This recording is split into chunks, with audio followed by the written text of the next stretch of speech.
안녕하십니까. 성소와 친한 변호사, 성소하는 변호사 성친변입니다.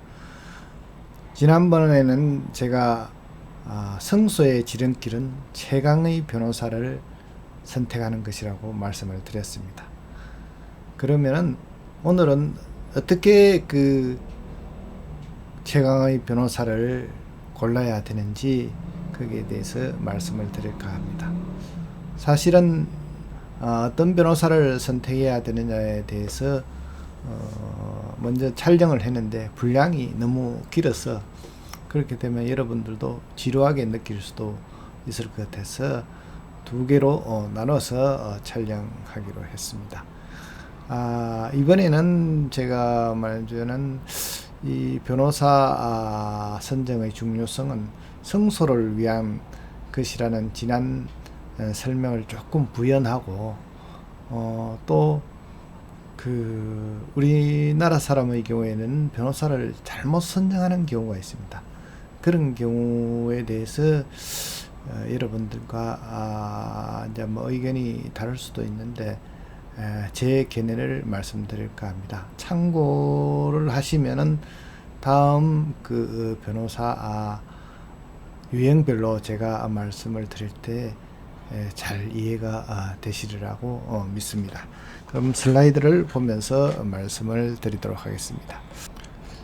변호사를 잘 선정해야 하는 이유는 무엇보다도 성소를 위한 것이긴 하지만 그거는 보편적인 것이고 구체적인 면에서는 첫째는 변호사는 그 변호사를 선임하는 데 비용이 큽니다. 그래서 이 변호사 저 변호사를 마구 바꾸어가면서 선임하기가 곤란합니다.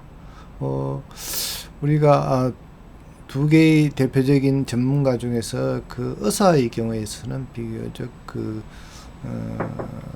건강보험 덕분으로 그 비용액이 그리 크지 않아서 이 의사 저 의사 여러 의사를 비교해 볼 수도 있고 또 심지어는 조금 질병이 중한 경우에는 다른 지역에 있는 의사 또는 서울에 있는 지방의 경우는 서울에 있는 의사를 그 진료를 받아보기도 합니다. 그렇게 이제 그 여러 의사를 경험할 수 있는 것은 상대적으로 변호사 비용보다는 그 의사들 비용이 건강보험공단의 그 지원으로 인해서 저렴하기 때문에 가능합니다. 그러나 변호사 비용은 그러한 보험 제도가 없기 때문에 사실은 그 비용이 크고 또 중간에 만약에 진행하는 변호사가 마음에 들지 않는다고 해서 쉽게 변경하기 어렵다는 점에 대해서는 지난번도 말씀을 드렸습니다만, 그래서 변호사는 최초에 잘 선정을 해야 된다, 이런 게 말씀을 드리겠습니다. 변호사 비용액은 엄청난 부담인데, 전에 말씀드린 클린턴 대통령도 레윈스키 사건으로 인해 가지고 탄핵은 면했지만 그 뒤에 퇴임한 후에 그 변호사 비용을 이제 보충하기 위해서, 그러니까 이미 지출을 했으니까 아마 금융을 이용해가 지출했겠죠. 그 변호사 비용을 충당해야 되니까 수입을 늘려야 되잖아요. 그래서 이곳저곳 강연을 다니고 이렇게 해서 그 변호사 비용을 조달했다는 그런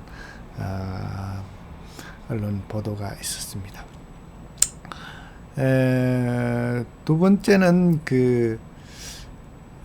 패소를 했을 때 여러분들이 그 금전적인 피해가 굉장히 컸습니다. 그럼 제가 설명을 그렇게 구체적으로 드리지 않더라도 잘 아실 것이지만, 그래도 보통의 사람들은 패소금만 생각하지만 요즘은 상대방 변호사 비용을 부담을 해주고, 그렇게 되면은 패소한 것만 해도 억울한데, 그 상대방 변호사 비용이나 소송 비용을 부담하고 나면 그 정신적인 피해가 적지 않습니다. 개인적으로서는 참 타격이 되기 때문에 변호사는 잘 선정을 해야 된다는 것입니다. 그 다음으로는 그 의사의 경우에 있어서는 그 의사가 진료를 하고 처방을 하고 수술을 하면은 그 결과가 즉각 나타납니다. 그러나 변호사가 하는 이 소송은 장기간에 걸쳐 진행이 되기 때문에 의뢰인들이 관심을 가진다고 하더라도 그 쉽게 알기가 어렵습니다. 잘 되고 있는지 못 되고 있는지. 한참 뒤에 있는데 패소했다는 결과를 받으면 당연히 승소할 수 있는데 패소를 했다 하면 그 충격이 만만치 않겠죠. 그 사이에 통제를 할 수가 없는데도 불구하고 내가 너무 무관심했나, 통제를 안 했나, 이렇게 생각하기 어렵습니다. 실제로도 변호사가 소송 과정에 대해서 여러분들에게 상세히 설명해 주지 않는 여러분들은 알기가 상당히 어렵습니다. 저희 경우는 진행하는 과정에 준비 서면을 일일이 의뢰인에게 보내주고 확인을 받습니다만, 변호사 중에는 상당수는 의뢰인에 대해서 어떤 의견을 듣기는 하지만 그 준비 서면 자체는 보여주지 않고 자기가 임의로 제출합니다. 그때 나중에 그 의뢰인이 그걸 고치기가 상당히 어렵다는 것입니다. 그 다음으로는 그 변호사의 경우에 있어서는 물론 뭐 성실하고 불성실한 그런 건 있더라도 사실은 모두 다 승소하고 싶죠. 승소를 해야 성공보수도 받기 때문에 변호사가 그 승소하고 싶지 않다 이런 경우는 있을 수 없습니다. 대체로 최선을 다하고 있지만 기본적인 변호사의 능력이 따라 그 승패가 결정이 되기 때문에 변호사 자신으로서도 어쩔 수 없습니다. 패소할 때는.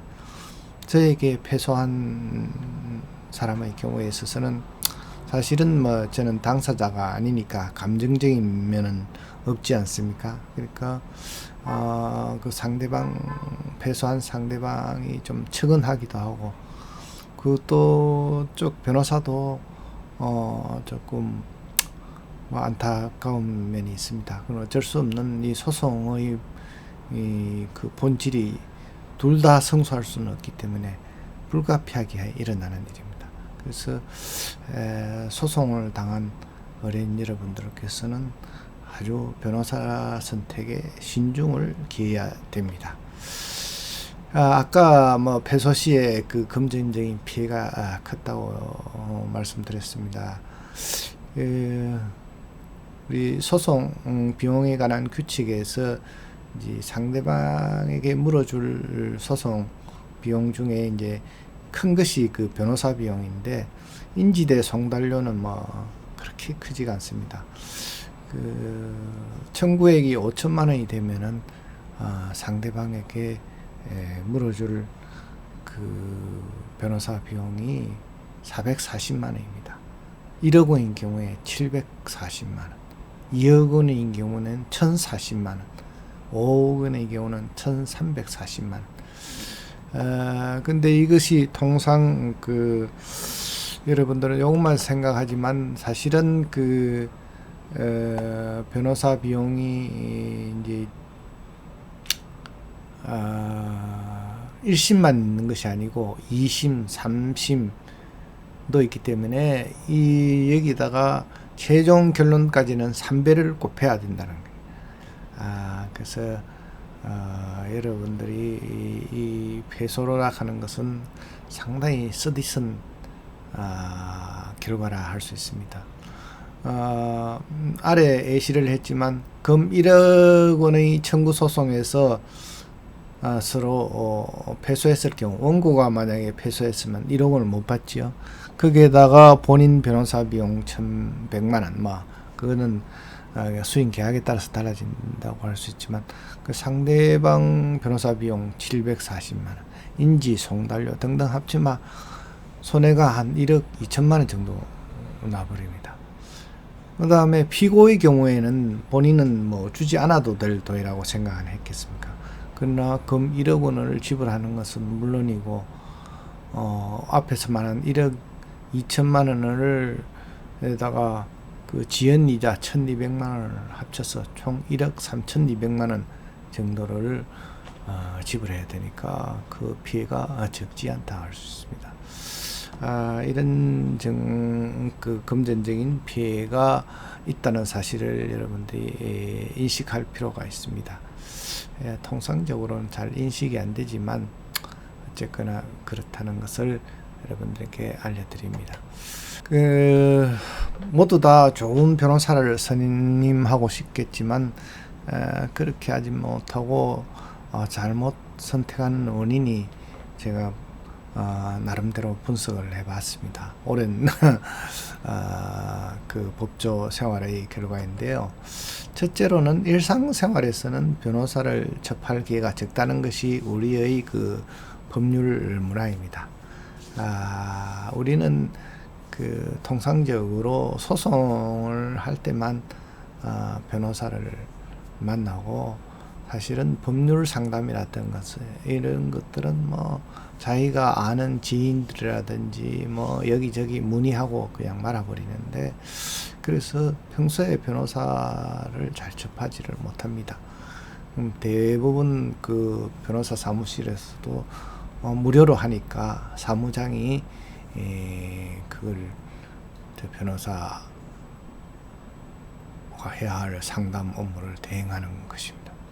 그러니까 어떤 변호사가 좋은 변호사인지 어떤 변호사가 내 그 스타일하고 맞는지 이걸 알 길이 없습니다. 우리와 그 법률 문화를 달리하는 미국의 경우에 있어서는 부동산을 사고 팔고 하는데도 양쪽에 변호사가 있습니다. 변호사의 자문을 받아가 매도인은 매도인 변호사, 매수인은 매수인 변호사 이렇게 해가지고 계약을 체결하고 그 법률적인 조언을 받습니다. 실례로 그 70년대 한국 교포가 그 미국에 가서 생활을 했는데 그때 자녀가 있었던 모입니다. 자녀로 인해 가지고 학부모들끼리 서로 알게 되고 친목도 도모하고 그랬었습니다. 근데 운동회가 있어 가지고 운동회에 이제 갔다가 다른 학부모들도 만나게 되는데 그날 그 날씨가 쌀쌀하고 옷을 얇게 입고 갔든지 한국 교포가 몸이 어슬어슬하고 감기 기운이 든 것 같았습니다. 그래서 마침 같은 학부모인 그 의사인 학부모에게 문의했습니다. 몸이 어슬어슬하고 열이 나는 것 같다. 이러니까 그 의사가 감기인 것 같다 하면서 자기가 처방전을 써주었습니다. 그래서 뭐 고맙다 하고 그 처방전을 가지고 약국에 가서 약을 사서 들었더니 감기가 심화되지 않고 잘 나았습니다. 근데 며칠 뒤에 진료비 청구서가 날아왔습니다. 그 한국 사람으로서는 잘 이해가 되지가 않았죠. 그래서 야, 이럴 수가 있나. 학부모들끼리 운동회에서 같이 만나가지고 그 잠시 조언을 받은데 진료비를 청구할 수 있나. 이렇게 해가지고 마침 또 같은 학부모인 변호사가 있어서 변호사한테 이런 경우에 그 진료비를 지불해야 됩니까 하고 이제 전화로 자문을 구했어요. 그러니까 그 변호사가 다 들어보더니만 그럴 경우에 진료비를 지급해야 됩니다. 그래서 막 할 수 없이 막 그 한국 교포분이 그 의사인 미국인 그 학부모한테 진료비를 지불했습니다. 그러고 나서 며칠 뒤에는 또 그 변호사로부터 법률 자문료로 청구가 들어왔습니다. 어처구니 없었지만 그것이 미국 생활이었던 것입니다. 그러니까 미국인들의 경우 일상적으로 변호사를 이용하고 있다는 것입니다. 그래서 상담을 많이 하기 때문에 법률사무소에도 그 상담료가 법률사무소의 수입의 상당 부분을 차지하고 있습니다. 근데 우리는 상담료는 거의 없습니다. 우리 한국에서는 전부 무료로 상담을 받으려고 하고, 유료의 경우는 예외적으로 있는데 요즘은 그래도 비교적 예전보다는 낫습니다. 우리나라의 그 변호사들의 상담료는 보통 1시간에 10만원에서 20만원에 불과합니다. 그렇기 때문에 그렇게 비싸지도 않는데 문화적으로 잘 활용하지 않는 그런 생활을 하다 보니까 사실은 법률적인 자문을 제대로 받지 못하고 있는 것입니다. 그 다음에 두 번째는 생활 습관에서 법적인 판단에 의한 시시비비에 대해서 좀 부정적입니다. 어떤 분쟁이 발생해서 법적으로 해결하자 이러면은 마치 니하고 내하고 사생 결단을 내자는 말인가 이렇게 들립니다.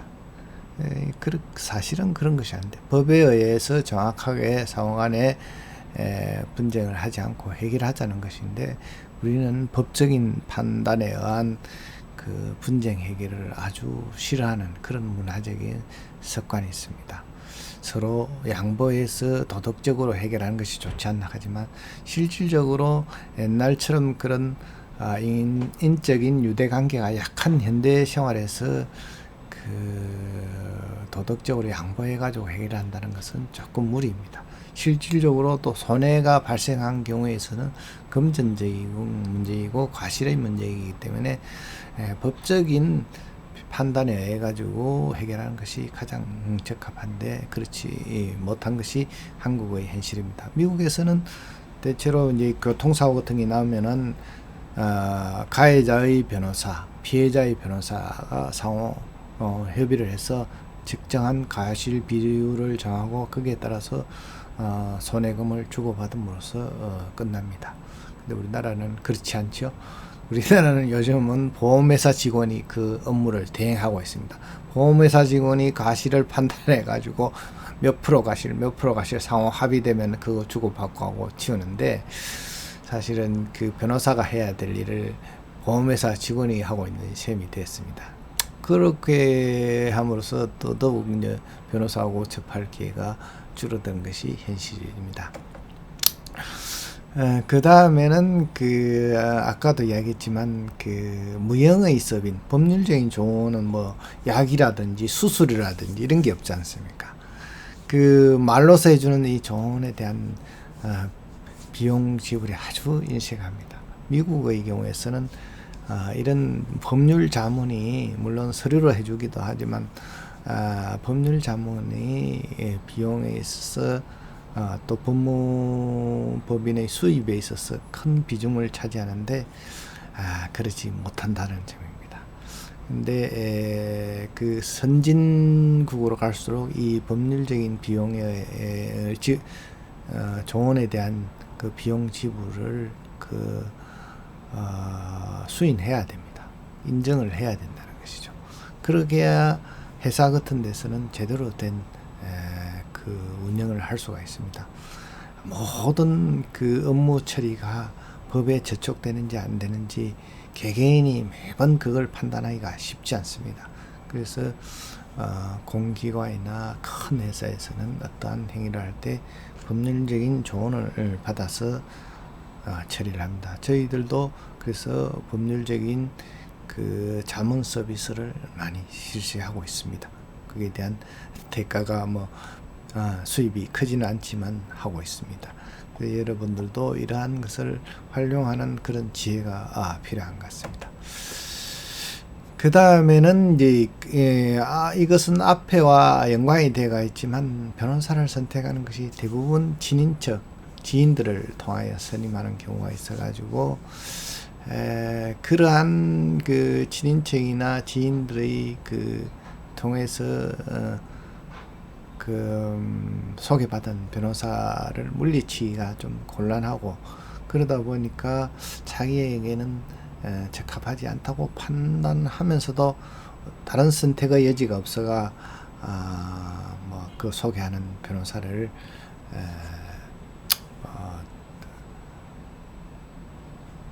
채택하는 경우가 많습니다만, 문제는 잘 되면 다행인데 잘못됐을 때는 참 상황안에 아주 불편한 관계가 됩니다. 이러한 문화적인 특성 때문에 우리는 그 변호사를 잘못 선택하는 경우가 많다는 것을 제가 오랜 법조 생활에서 느꼈습니다. 그래서 여러분들께서는 이러한 어려움 속에서도 최강의 변호사를 선택해야 되기 때문에 그 구체적인 선택 방안에 대해서는 새로운 다른 동영상으로 여러분들에게 설명을 드릴까 합니다. 오늘의 경우는 별 부담 없이 들으셨어도 됐을 경우입니다. 하지만 우리나라의 법률 문화가 조금 후진적인 면이 있어서 변호사를 잘못 선택하는 경우가 들어 있다는 것을 인지하시기 바랍니다. 여러분들이 의뢰인이 돼서 내가 변호사를 잘 선택했다 이렇게 스스로는 자위할 수 있지만 사실은 그렇지 못한 경우가 있으니까 유의해서 소송에 임해야 된다, 이런 말씀입니다. 오늘은 여기까지 말씀을 드리겠습니다. 도움이 되었으면 좋겠습니다. 감사합니다.